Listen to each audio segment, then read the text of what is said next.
Hi guys, what's up? It's Lisa. Welcome back to the channel. Today I'll be sharing with you guys how I get sponsorships as a small influencer slash small YouTuber. So yeah, before we get into that, don't forget to subscribe if you're not already. Help support your girl, and give this video a thumbs up if you do find it very helpful. Okay, now let's get into it. Alright y'all, so I'm like spilling out all my secrets, all my tea. A lot of people gonna be mad. Like all these little brands that I've collaborated with, they about to be like, why are you telling our secrets? But I had to put you on. Like it's only right. Nobody told me, so now I'm about to put you on.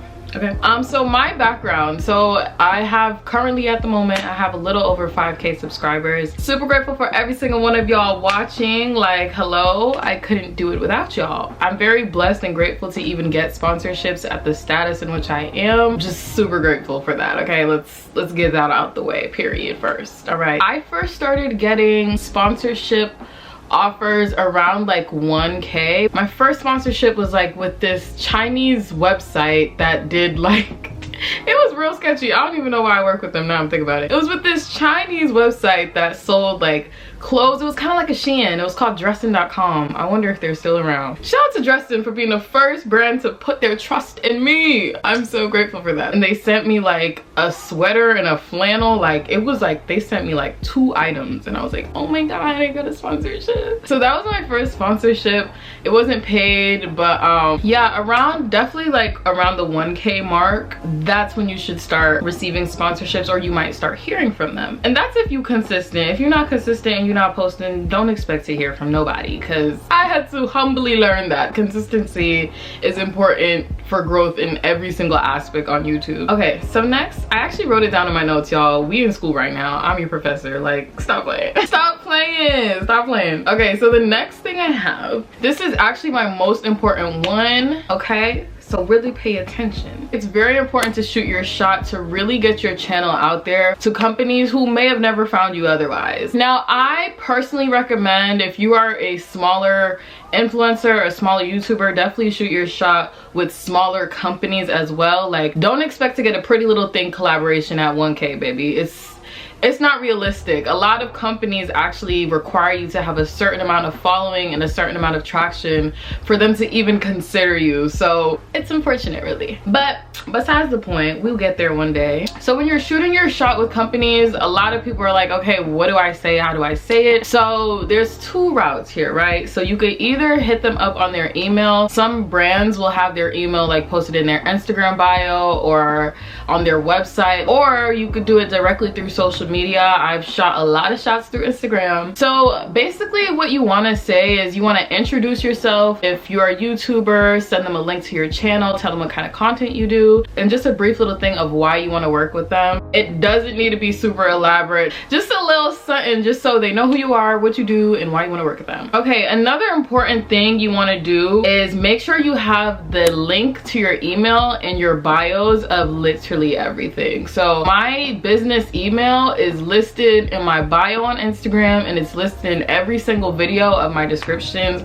as well as in my channel description. So there's no way they don't know how to contact me. Definitely putting your email in the bio, in the descriptions, is gonna open up so many windows of opportunity for you. That I can promise you, because before I was doing that, it was crickets for me. I wasn't hearing anything from anybody. That should honestly kind of be your first step. Like, go ahead and do that right now. So this is my next tip. Once you start getting more collaborations, or once you're really ready to dive into the world of sponsorships and collaborations, you definitely want to make a media kit. And I'm really talking to myself more than y'all, because I don't have a media kit still. For those of you who don't know, a media kit is basically like a virtual portfolio, kind of. Like, it's just basically kind of stating like who you are, what your prices are, what your rates are, what your engagement is like, especially once you start getting bigger and once you start getting paid. Brands are gonna ask you, okay, what's your rates? What's your engagement? So having a media kit is definitely gonna help just save you time, save you the inconvenience, and it's gonna make you look professional, period. Naja is a YouTuber who makes fashion related content, and she actually has a template of a media kit that you could use. Okay, not her taking her media kit down. Don't worry though, I definitely found another way that you guys could do this through Canva. They actually have so many templates, so just browse through there and I'm sure that you'll find one you like. I will have this direct link down below for you as well. Okay, so my next tip, or kind of just like my next thing to put y'all onto, is when you're first starting off with sponsorships and collaborations, most brands are not gonna pay you. So there's two types of sponsorships. So gift collaborations are just when companies send you free products. Paid sponsorships are obviously when they pay you to promote while also sending you the product for free. Honestly, until you start getting bigger and you start attracting like bigger brands, because these brands be small just like us. Like these small brands, it don't really be in some of their budgets to pay you. But once you start working with like bigger brands and once you start getting bigger yourself, that's when the paid collaborations start coming in. And then this kind of brings me on to another topic. Don't ever work with a company that makes you pay to collaborate. That's never going to be an option, ever. Usually too, I feel like places that do that, they really be scammers. Like they be in the Instagram accounts like DM to be an ambassador, you have to pay $200 to get into the ambassador program. Like what is that? No way. So yeah, y'all, stay away from any type of sponsorships that make you want to pay anything at all. Okay, so this is another really big tip.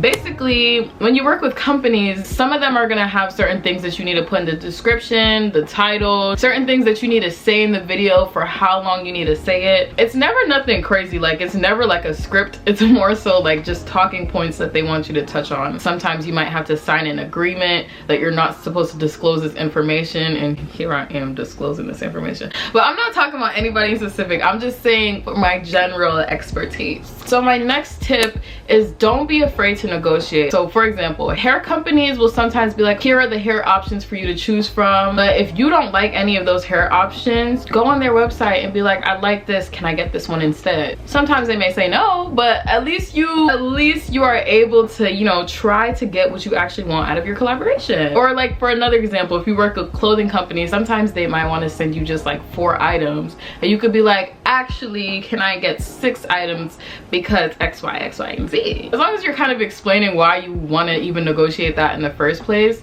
it should be fine. Like I said, sometimes they still may say no, but sometimes they may say yes. Okay, so that's what we always want to aim for. So my next tip that I probably should have said before is make sure that you're uploading content that you want to be sponsored for. If you want to be sponsored for clothing companies, you need to be uploading fashion related content. If you want to be sponsored for hair companies, you need to be doing more hair videos. That's the only way these companies will find you. So yeah, just be mindful of that, of the kind of content you're creating, because that's the kind of sponsorships that you will attract. Okay, so my next thing is you definitely want to be honest while you're doing your sponsorship deals. I try my best to be as honest and as transparent with y'all as possible when it comes to these sponsorship deals. Like for these wig companies, some of them don't be hitting like that, and I'd be like, okay, this one sheds, okay, the lace is not matching. Like I am not afraid to be honest. You could be honest without being rude, and if you really do not like the product at all, I would just send it back to the company that sent it. My next thing is to know your worth as a small YouTuber. Honestly, some of these companies, they be wilding, they be taking advantage because they know that small YouTubers don't get sponsorships often, so they be trying to have you do so much for so little. This kind of ties in with the negotiating thing I was saying. If a company is requiring you to do so much promotion, like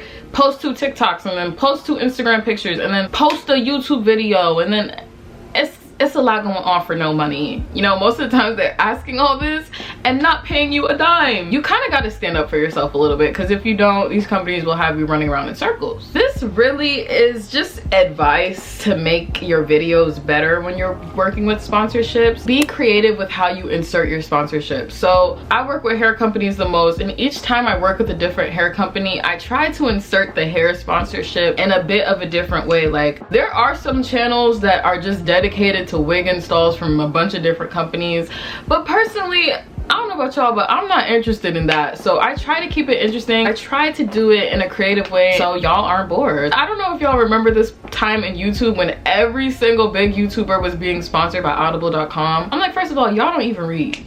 Let's talk about that. It would just be inserted in such an odd way in the middle of a freaking haul, and I'm like, wait, wasn't we just talking about fashion? Like, you know, it's not gonna work for every single sponsorship, but try your best just so it's more enjoyable, it's more natural. So that's just all things that you should just know. So that's it for my video. I hope I touched on everything important. If you guys have any more questions though, please do comment it down below. Thank you guys so much for watching. I hope you guys found this helpful. That's it, y'all. See y'all in the next one.